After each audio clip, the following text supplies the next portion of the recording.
What is going on, everybody? Welcome back to the stream. I am so excited to get my rebuild franchise for MLB The Show 22 started this year. I dropped my massive roster project in the vault yesterday. Finally happy to be done with that. And so far, the feedback seems to be overwhelmingly positive. I want to thank you all who have downloaded it and checked it out. Anybody who's checking out this video who has not downloaded it yet, check it out in the vault. It's under my vault name, Vitaline 10, or the name Franchise Fidelity to Reality. Really put a lot of effort into that project. And that is the roster that I am going to be using for this rebuild. However, I kind of put a little bit of a twist on this franchise. Usually when I try to find a team to rebuild every year, I am looking for a squad who doesn't have a ton of major league talent, so they're clearly going into a rebuild. But I also want to find a team that doesn't have a great farm system, so I can kind of play with a blank slate and I can build them up myself. It's not like super easy to just like take on a bunch of like high-ranking prospects. And this year, the Oakland Athletics actually kind of fit that bill, but I don't know. It's just like there's a lot of people doing athletics rebuild franchises out there, and I wasn't going to be unique if I did it. So I decided what I was going to do is I was going to take the Oakland Athletics roster and play with it a little bit. I'm going to put on some new players, take out some of the guys on the team already, and kind of create my own little team with some of the players that I liked and some of the top prospects across the league. And I'll explain a little bit more detail how I chose certain players. And then I'm going to move the franchise to Las Vegas, which is something that I actually think hopefully will happen in the future, because I think Las Vegas is an awesome place to have a baseball franchise. And I'm going to call them the Las Vegas Vipers. And let's actually go check out the roster now. And what I'll do first is I will bring up the logo for you guys. I found this in the vault. I thought this was really well done. Color scheme is pretty cool with that aqua and purple, so I thought that was pretty clean. So, all right, let's get started meeting some of the players on this squad. So the way that I did this for the major league players, I basically went through and I picked out a bunch of some of my favorite players that are lower rated overalls, or maybe mid-tier overalls. And then I found a couple of, I tried to limit myself to only a couple of like higher end trade pieces, and I'll show you some of those guys going on later.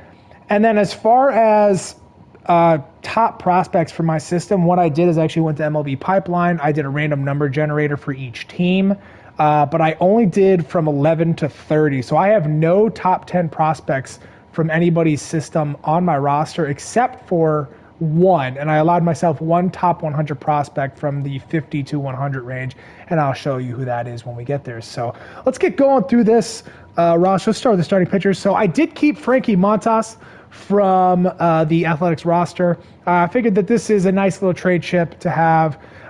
Fair for me to keep him as a trade chip for this. Probably will trade him in his first season. Pretty good stuff, as you can see there. So he'll be one of our top trade chips going in. I also picked up Michael Lorenzen.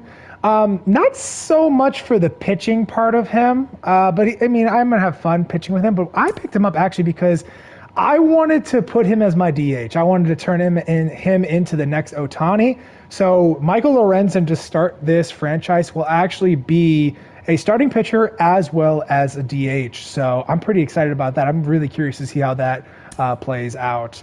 Then Carlos Hernandez, which if you guys watch my favorite underrated players video, he was on there. He didn't really have a role for, or too super defined role for the Royals, so I wanted to take him. And by the way, when I took players from teams, I tried to minimize the impact of taking players as much as possible. So I didn't really like screw over teams with the players that I took.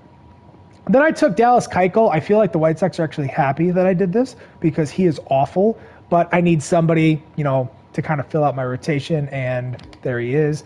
Ty Blatch, who is a Creighton grad, and I am a Creighton alum myself, so I picked up a couple of Creighton grads that we will see as we go through here. Actually, I think I have 4 of them on this roster. So Ty Blatch is going to be our 5th starter to start this season.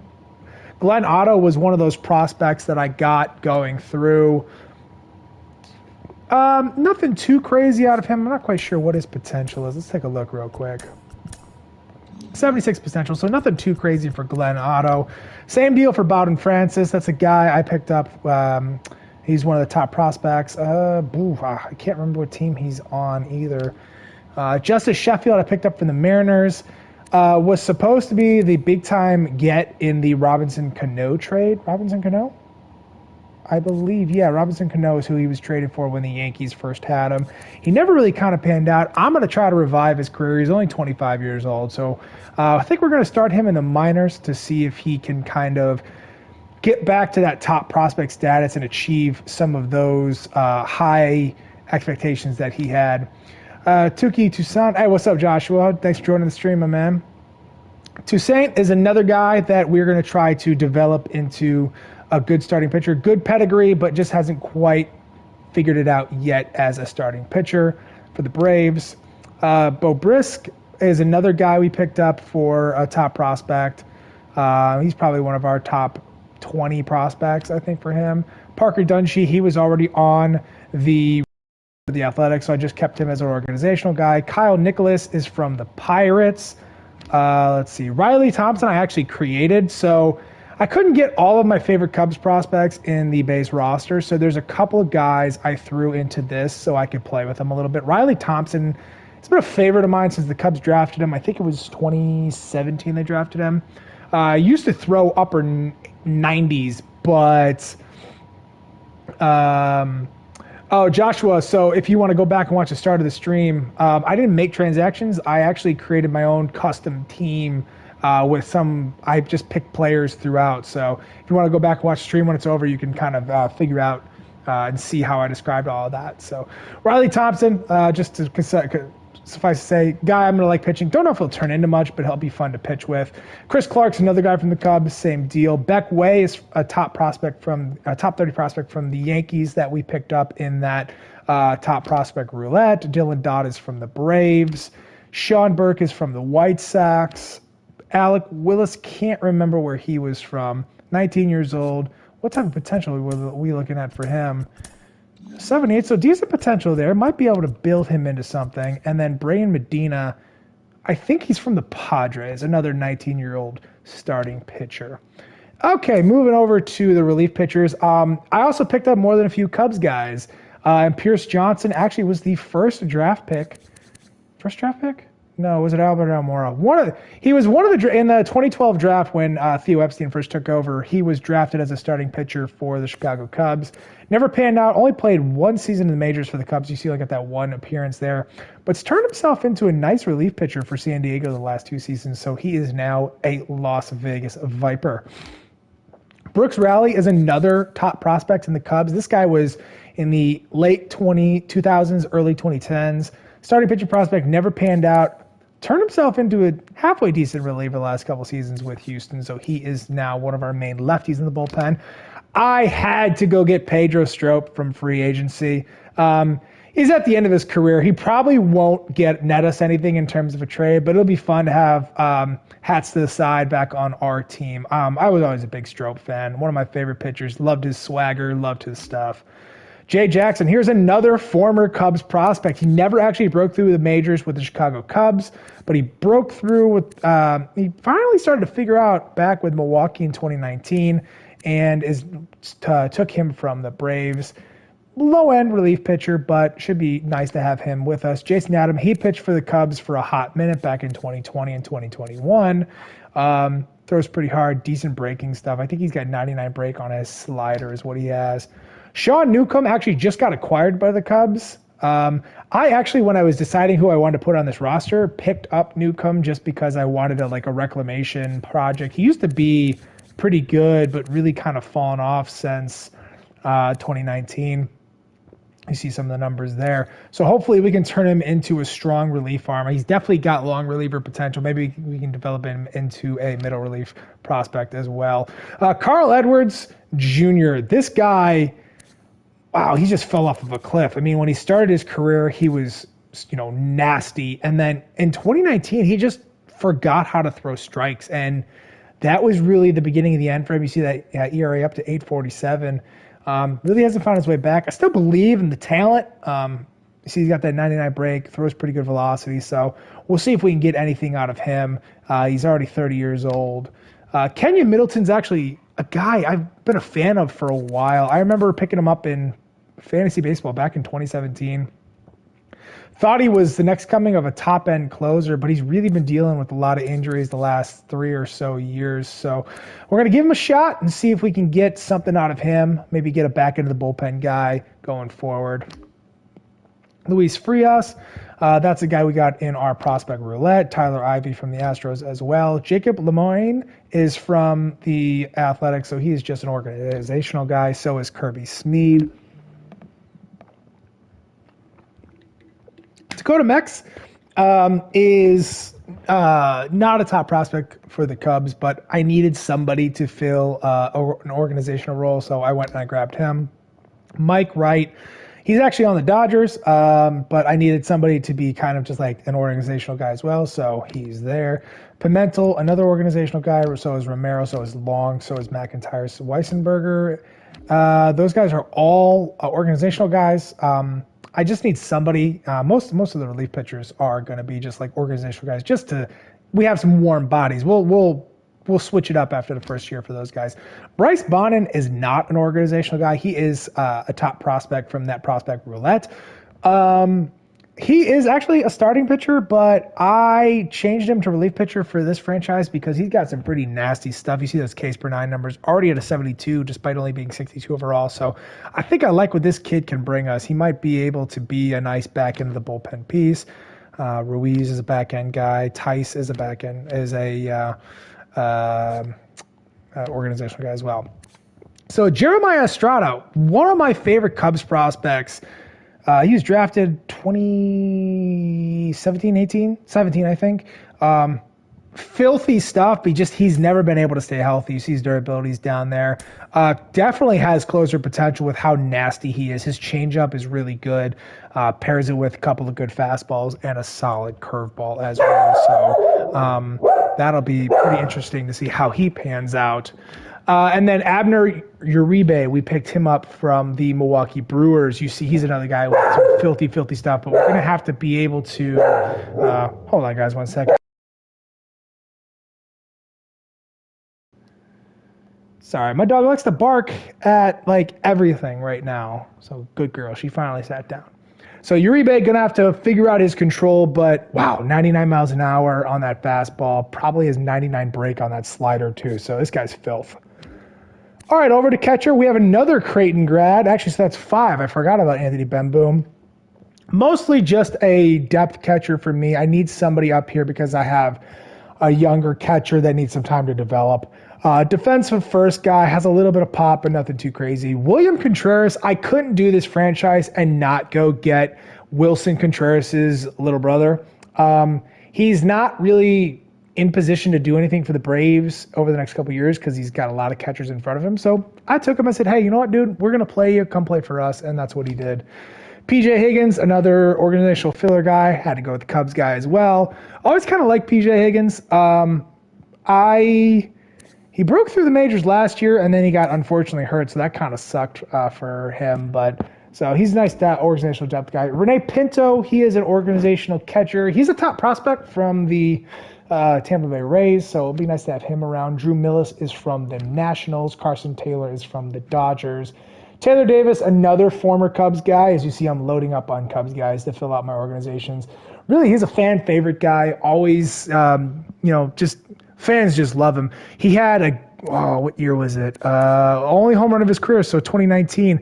He hit only 4 RBIs of his career, too. He had a massive grand slam in a game against the Cardinals, and the place went insane. I remember watching that live. It was so much fun to watch him do that. I think he had 3 hits on the year, and that was one of them. And his only career home run was the Cubs were down like 5-1, and then he tied it up in like the 4th inning. So, all right, here's another Creighton grad in Darren Ruff. Actually, I like Darren Ruff quite a lot. You see crazy numbers the last 2 years for San Francisco. They've really put him in a position to succeed, platooning him against lefties. You see he's got that power over against lefties up into the low 80s.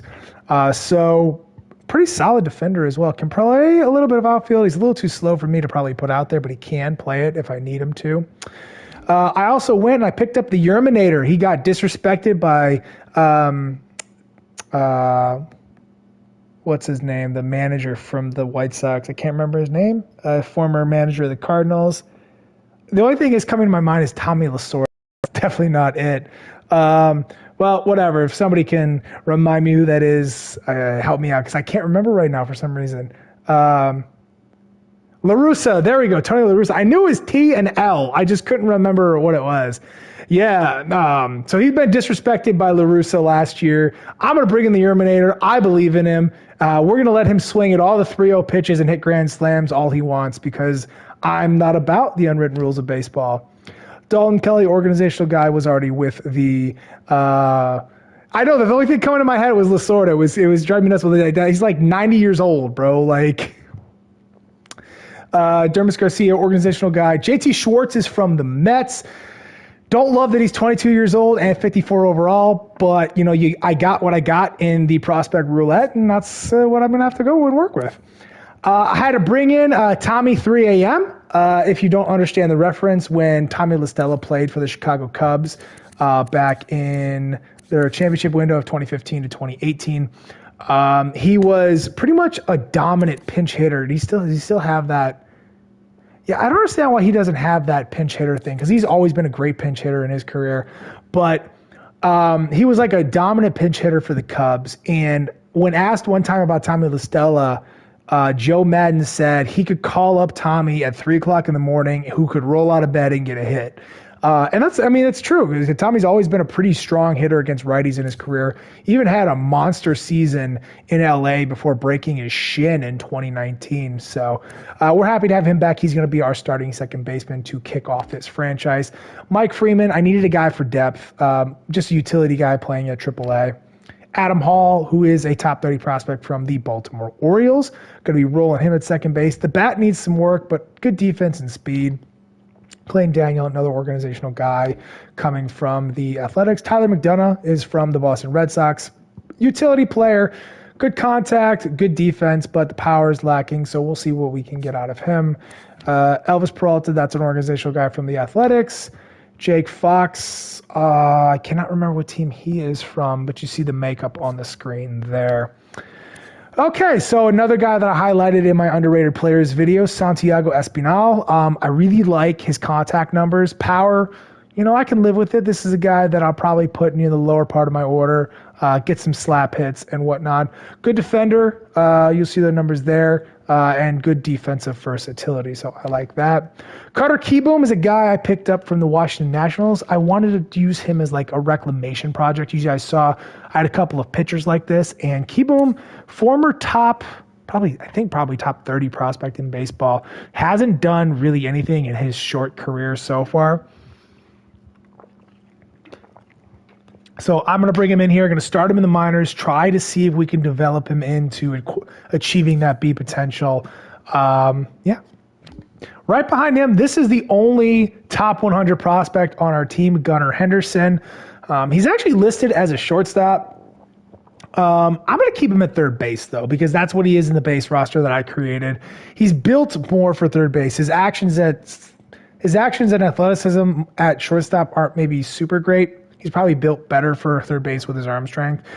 He's a left-hander. His power is already in the 70s, so we're going to take him slow. He's only 20 years old, but he's got pretty high potential. I think it's high 80s, 89, so almost 90 potential. So this is the big guy going forward for us, our one and only top 100 prospect. I think it might be our only true B potential prospect that I got in the prospect roulette.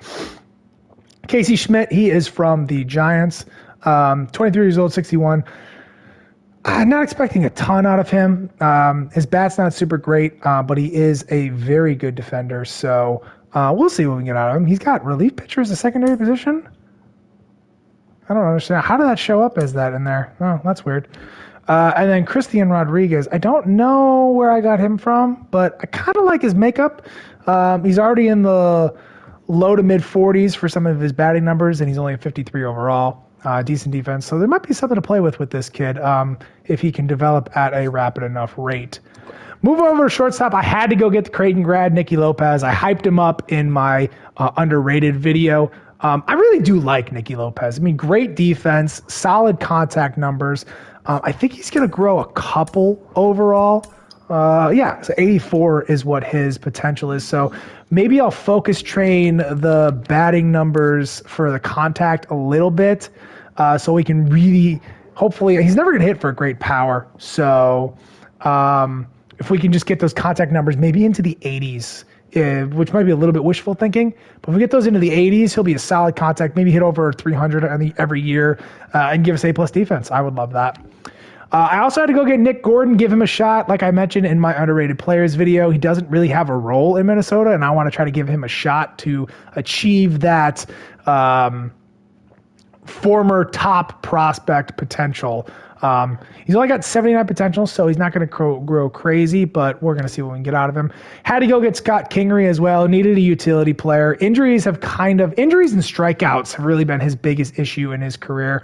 You saw 2019, though, what he can do as a full-time player, so we will check him out and see what we can get out of him as well.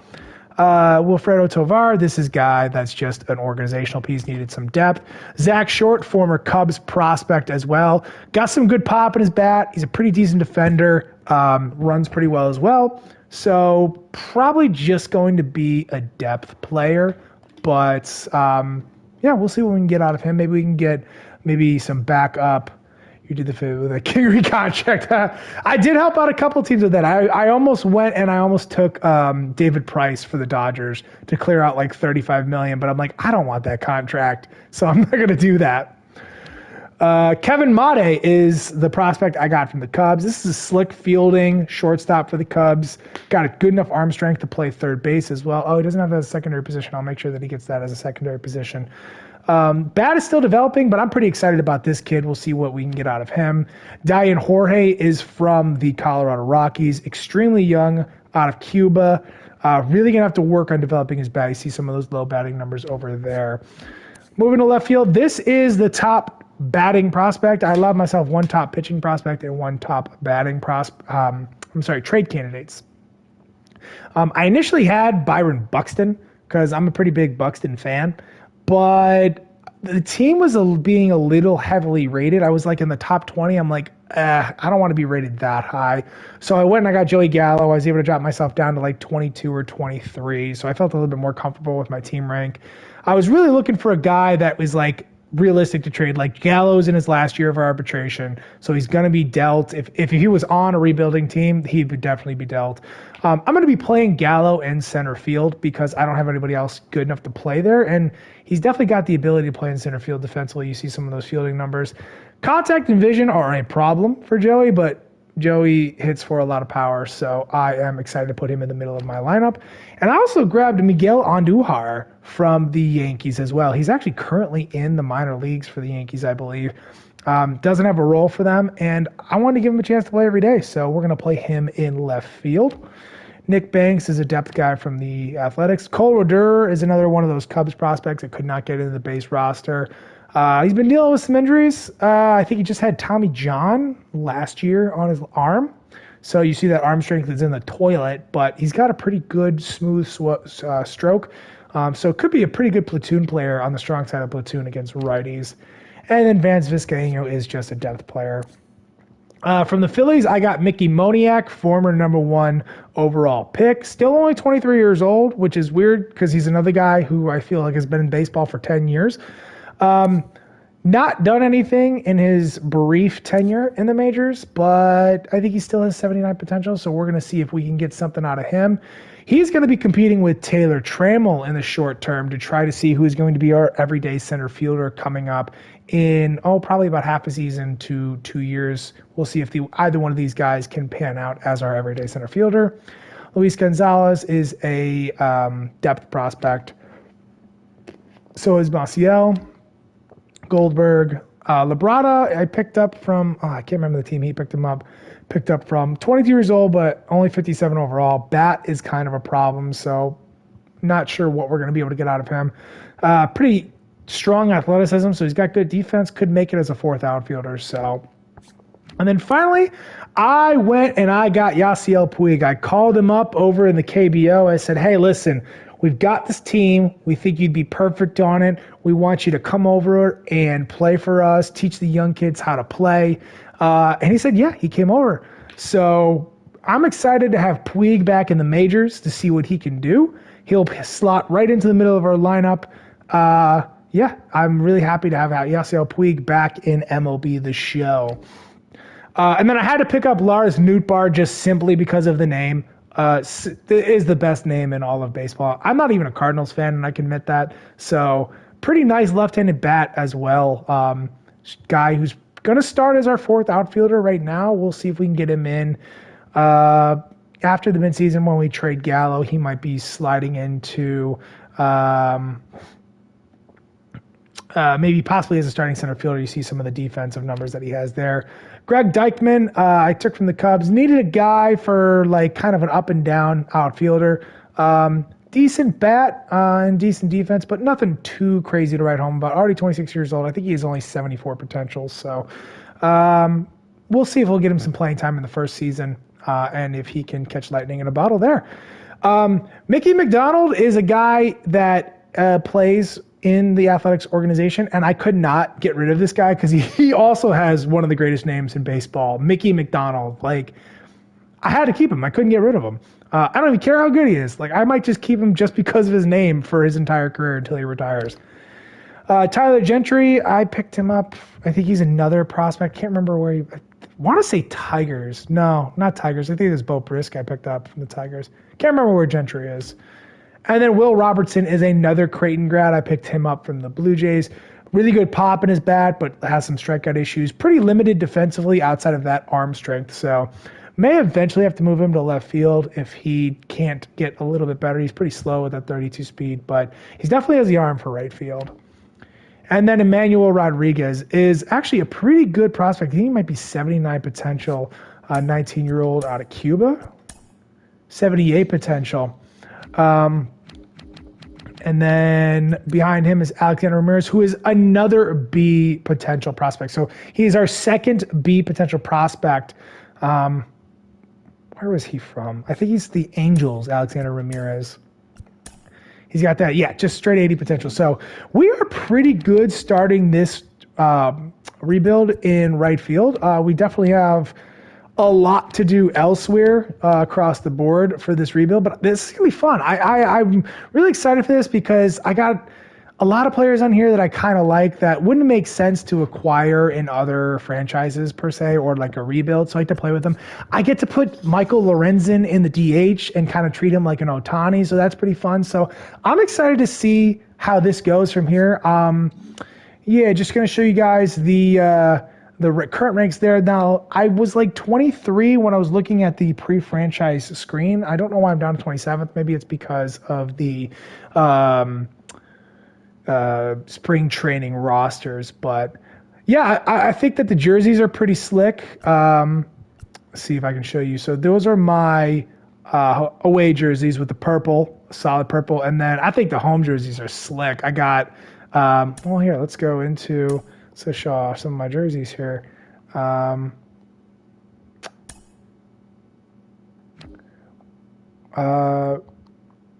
Wait, there we go. It won't let me choose my jerseys right now.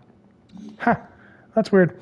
Well, I'll definitely show up the jerseys at some point. I think the home jersey is really slick. It's got the pinstripes, like purple pinstripes, all white, really clean. So, well, that's about it. Thank you all for checking out the stream. And if you're watching this on YouTube after the fact, thank you very much for checking this out. Do me a favor, drop a like, drop a comment, subscribe if you haven't subscribed yet. And let me know if you're excited for this series. I definitely am excited. So in the meantime, in between time, I hope you all have a great rest of your evening. I think I'm going to try to get possibly a gameplay or something up later tonight as well. So peace out, everybody.